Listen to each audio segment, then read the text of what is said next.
let's just get through this one. Episode 7, Doomed to Die. Celebrimbor is really losing his mind now. It's not his fault, it's this dude's fault. Anatar, constantly being locked in this vision, this, whatever this is, this green screen.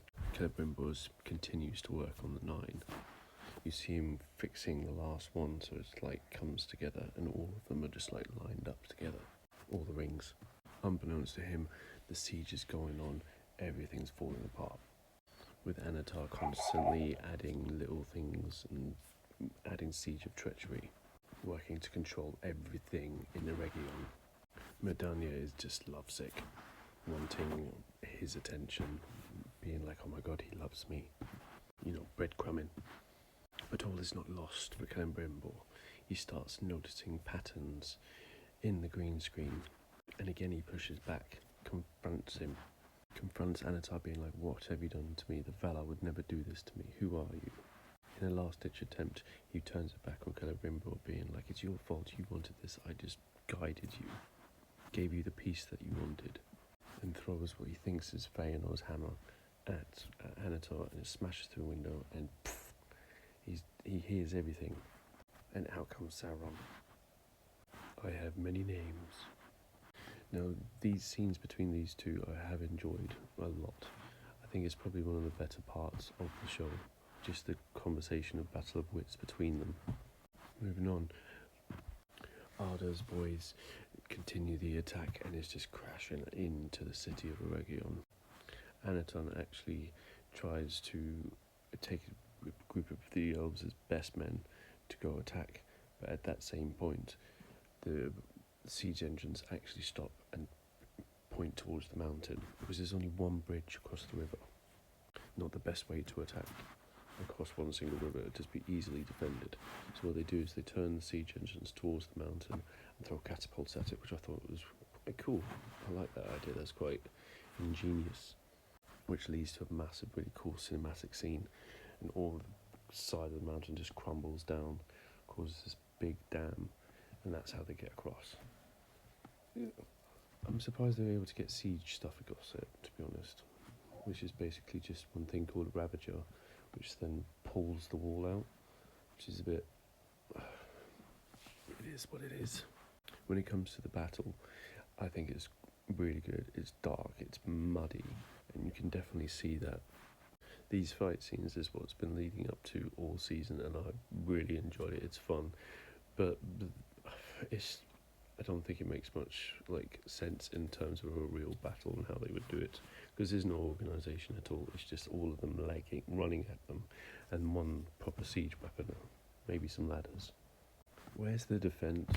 Honestly, the defence of Eregion seems pitiful. There's just maybe 5 or 6 archers on each part of the wall. There should be so much more.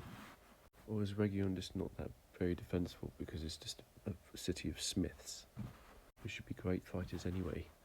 At one point during the battle, the elves arrive and do this massive wedge-shaped formation towards the orcs, which have been proven not good. It's just going to kill people straight. It just wouldn't work. And as they're charging, there's this big horse charge that looks amazing, and then all of a sudden the orcs bring a cell to the front, and guess who's inside? Big G, Galadriel, whips open it so Elrond can see, because he's right at the front obviously, and just stops the charge like a few meters before the orcs, which I don't think would have been possible at all, not even with elves, but still.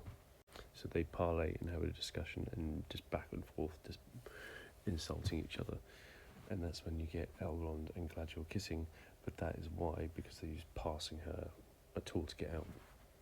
Why not? It's a good way to do it. I thought it was because you see him pick something from his shoulder, from his brooch here. She escapes, and she's going through all disguise and stuff, and then the moody elf makes a show because she gets seen, obviously. I just can't get to the moody elf.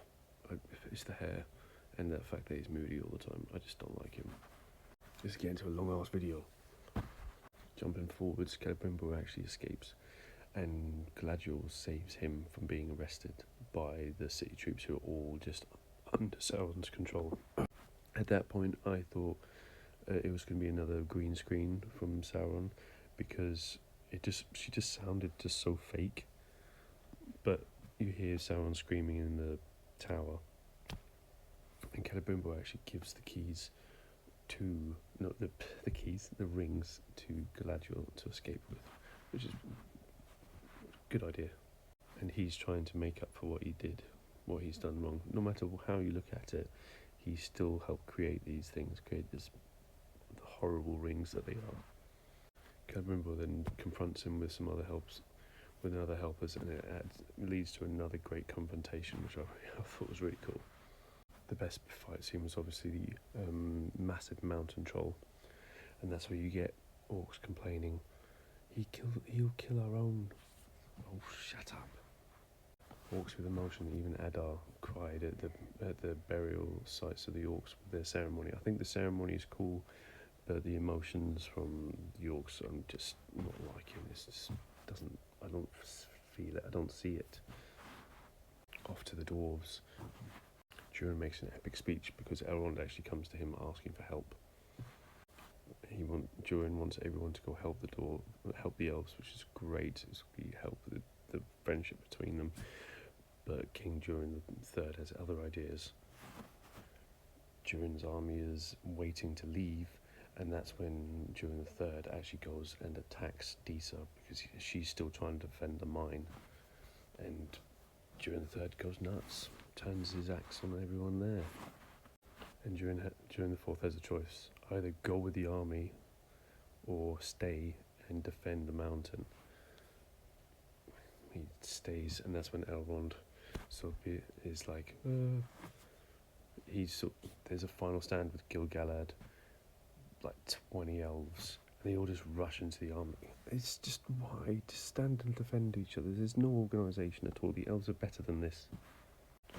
Now, Adar has the rings of Galadriel, so one of the elven rings, because he just sort of lost his mind and was just like, Durin's coming, because there was a rider who he was with before, who's all shot up with arrows, and he's just like, oh my god, Durin's coming.